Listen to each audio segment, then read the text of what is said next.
Hi, my name is Isidora Markovic, and I prepared my final marketing plan for the MKTU 301 Principles of Marketing, Professor Christopher Medina. So what I've decided to do is to present the corporate card travel and expense training service. What we're going to talk about today is about service description, marketing strategy, competitive analysis, and references. The corporate card travel and expense training service is designed to be a part of the onboarding process for all employees required to use corporate card for purchases or of products or services needed for business, and for those employees who will be booking travel and expensing travel related costs via online software. Training services would include critical policies around corporate card usage, travel, and expense policy. The training service includes the corporate card application process, expense processes, and travel expense software introduction with the best user practices. Training service is virtual, easily accessible to all office and home-based employees. Marketing strategy I choose for this service is the product and industry life cycle. So during the introduction phase, focus is on obtaining support from the internal stakeholders by accepting and further promoting the launch of the training service for the internal employees. The growth period is to be focused on finding and selling the training service to similar size or in similar interest companies while still maintaining internal needs. Maturity phase would be a successfully and stable training results within company and firm relationships with partner companies who have purchased the training service. The decline phase would need to be managed by training services innovation in terms of keeping the current training and the training current and with usage of the new technology, potentially AI. The channels of distribution, the best way to deliver the training service would be with direct contact with internal employees. And also the direct distribution channel would ensure the direct relationship with similar size and similar industry companies, considering the business-to-business market. Pricing, the training service is price incentive because the training is free for the employees of the company. However, the training service model can be sold to other companies.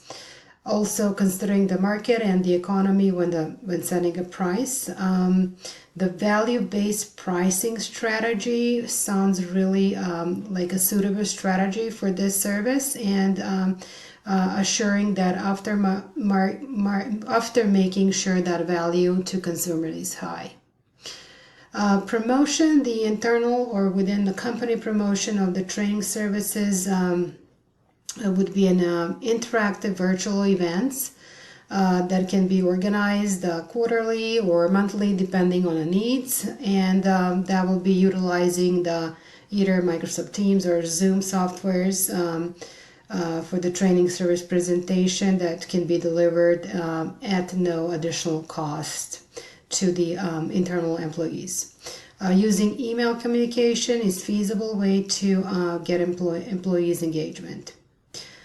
Creating virtual events for the companies that are interested in purchasing this training service is also a great idea and a great way to present the training service benefits. The virtual training service for corporate card, travel, and expense has many benefits to corporation and employees. The centralized information and single point of reference for the corporate card travel and expense policies and software usage. The virtual training service is critical for office and home-based employees, making each employee successful in their role and at the same time making the company more successful. There are many learning management systems this training service can be incorporated in, or it can be a standalone training service. Additional value to training services is easy management and feasibility. The opportunity to engage similar sized companies to purchase the training service model will bring the additional value to the training service further development. So some of the strengths of this service, travel services, is a single point of reference for employees, internal management, low cost, policy compliance, easy access, virtual access benefits to all employees, as I mentioned, in office and home-based, and alignment with industry standards. Some weaknesses could potentially be happening, and that is, relying on internal resource to keep the training current, and then potentially untimely internal communication that could affect the training services, resulting maybe in not accurate information provided in the training. The opportunities are the growth of the service by selling to other companies, the adaptability to new circumstances, and the standalone or the part of other learning management systems. The threats, could be the outdated information that's not timely managed. The external training services would be surpassing the internal technology, or failure to adapt and plan for a new situation. So this is end of my presentation. These are the references that are used for this presentation, and in case there are any other questions or any other information needed, please feel free to email me. Thank you so much for participating and listening to my presentation. Bye.